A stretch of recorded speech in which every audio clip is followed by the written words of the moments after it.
Favourite serials இனி டிவிக்கு முன்பே சன் நெக்ஸ்ட் ஆப்ல ஜாலியா எல்லாருக்கும் முன்னாடியே பாருங்க. இப்பவே சன் நெக்ஸ்ட் ஆப்பை டவுன்லோட் பண்ணி சப்ஸ்கிரைப் பண்ணுங்க. சுந்தரவள்ளி, என்ன ஜவுளி கடை கூட்டிட்டு வந்திருக்க? ஏங்க இப்ப கூட உங்களுக்கு புரியல? இல்ல, புரியலையே. ஏங்க இன்னும் 2 நாள்ல உங்களுக்கு 50th பர்த்டே வருது, மறந்து போச்சா?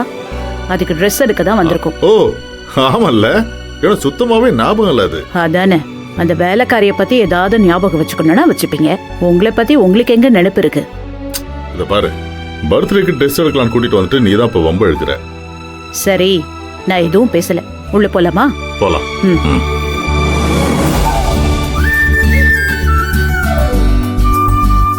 வாங்க. வணக்கம் மேடம். வணக்கம் சார். என்ன பாக்குறீங்க? சாருக்கு ஒரு Dress வாங்கணும். ஓ, ரெடி மேடம்? ஆமாமா, ரெடிமேட் தான். Okay madam. இப்படி போனீங்கன்னா லிஃப்ட் இருக்கும், first floor madam. Okay, please நாங்க போய்க்கிறோம். போலாம். அட என்ன சுந்தரவள்ளி, நாம என்ன சின்ன பசங்களா பர்த்டேலாம் ட்ரெஸ் எடுத்து கொண்டாடுறதுக்கு? ஆனாலும் உங்க 50th பர்த்டேங்கிறது கொஞ்சம் ஸ்பெஷல் தானே? ஏய், எனக்கு வயசாகிறது உனக்கு என்ன ஸ்பெஷலா? சும்மா காமெடி பண்ணாம வாங்க, போய் முதல்ல பார்க்கலாம்.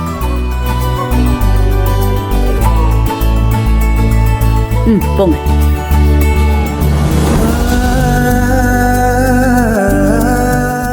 வாங்க சார். என்ன பாக்குறீங்க? சாருக்கு ஒரு Dress வாங்கணும். ஓகே, நல்ல பிராண்ட்ல ஷர்ட் கொடுங்க. Okay ma'am.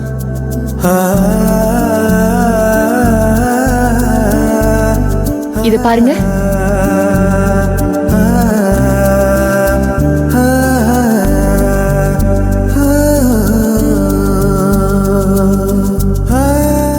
ஏன் சுந்தரவள்ளி, நாம 2 பேரும் இப்படி ஒன்னா சேர்ந்து கடைக்கு வந்து ட்ரெஸ் எல்லாம் பர்ச்சேஸ் பண்ணி எவ்வளவு நாள் ஆகுது? ஆமா, அது நல்லதா இருக்கு. குடுமா.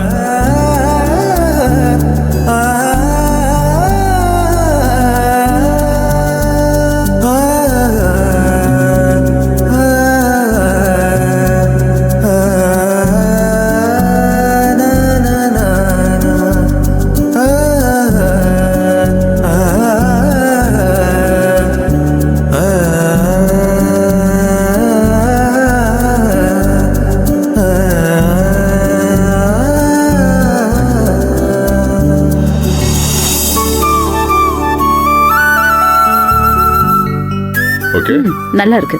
ட்ரையல் வேணா பாத்துக்கோங்க. ட்ரையல் ரூம் எங்க இருக்கு? இங்க இருக்கு மேம், லெஃப்ட் சைடுல. அங்க இருக்கான். போய்ட்டு போங்க.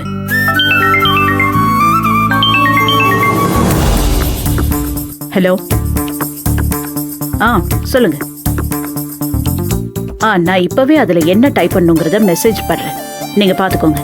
ஓகே, கரெக்டா ரெடி பண்ணிடுங்க. யா.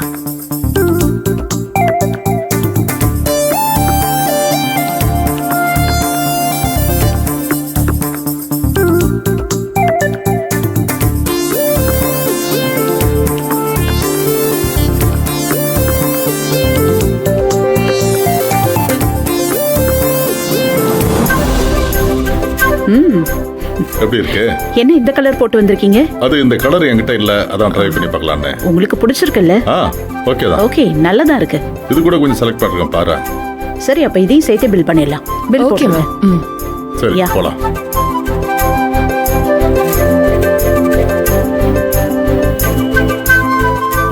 ஓகே சார், ரொம்ப நல்லது சார். Thanks madam. அடிக்கடி நீங்க எங்க கடைக்கு வரணும். வாங்க. போலாம்.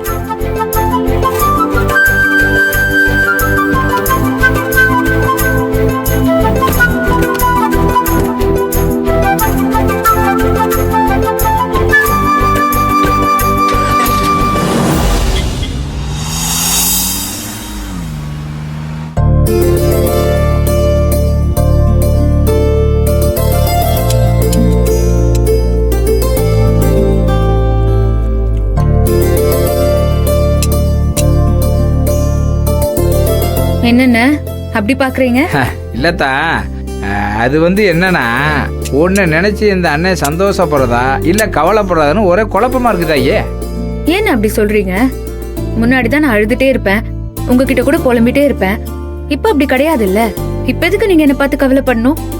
சந்தோஷம் தானே பண்ணணும். ஆமா, சந்தோஷம்தான். நீ இப்ப பழைய நந்தினி இல்ல, புது நந்தினியா மாறிட்டல. அதுவும் சின்னையா கூட நல்லா பேசி பழைய சந்தோஷமா இருக்கேல, அதனால நான் சந்தோஷமா தான் இருக்கேன். அதுக்கு மேல அண்ணன் மனசு ரொம்ப நிறைஞ்சு போய் இருக்குதா. அப்புறம் என்னண்ணே? அதுதான் வேற என்னன்னா, இந்த வீட்டுல 4 பேய் பிசாசுக்கு இருக்குல்ல, அதுகளை நினைச்சா தாத்தா கொஞ்சம் பயமா இருக்கு.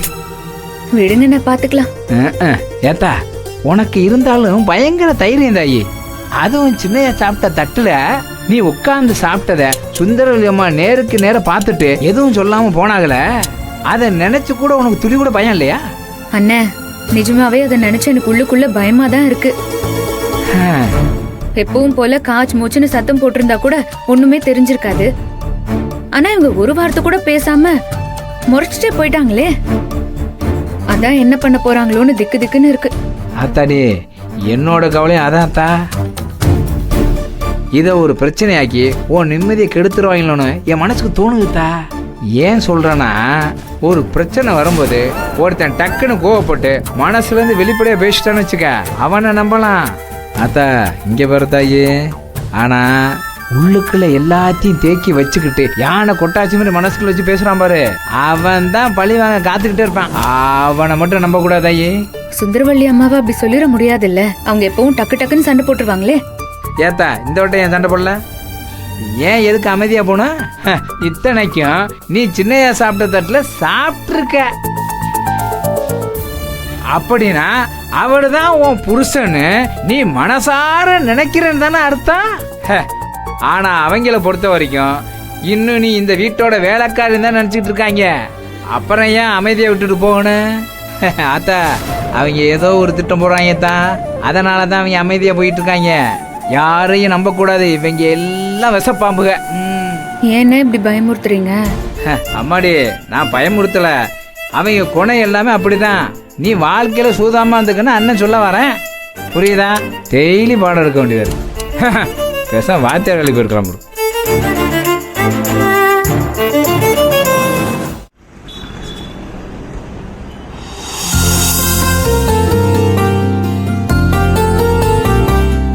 ஏன் மச்சான், உனக்கு வாழ்க்கையில எந்த கவலையும் கிடையாதுல்ல? ஏண்டா, ஏன் திடீர்னு இப்படி கேக்குற? அது இந்த மாமா பையனுக்கு கல்யாணம், மொய் வைக்கணும், சித்தி பையனுக்கு புள்ள பிறந்திருக்கு, காது குத்தணும், தக்கல்ல டிக்கெட் போட்டா கிடைக்குமா கிடைக்காதாங்கிற டென்ஷனு, பையனுக்கு ஸ்கூல் ஃபீஸு, வேன் ஃபீஸ் கட்டணும், அப்புறம் இஎம்ஐ கட்டுற நேரத்துல காசு பத்தாம எவன்ட்டையாவது ஒரு 1000 கொடு 2000 கொடுன்னு கையேந்தி நிக்கணும், தக்காளி விலை ஏறி போச்சேங்கிற கவலை, மட்டன் விலை 1000 ரூபாய் ஆயிடுச்சேங்கிற ஆத்திரம். இது மட்டுமா, 1 பவுன் தங்கம் ₹1,00,000 தாண்டிருச்சே அப்படிங்கிற அதிர்ச்சி. இந்த ஹவுஸ் ஓனர் எப்ப வாடகை ஏத்திருவாங்களோங்கிற பயம். 40 வயசை நெருங்கிட்டோம், ஒருவேளை சுகர் வந்திருக்குமோ அப்படிங்கிற படபடப்பு. இந்த மாதிரி உனக்கு எதுவுமே கிடையாதுல்ல? என்னடா ஆச்சு உனக்கு? எதுக்கு இப்ப நீ மூச்சடைக்க இவ்வளவு வசனம் பேசுற?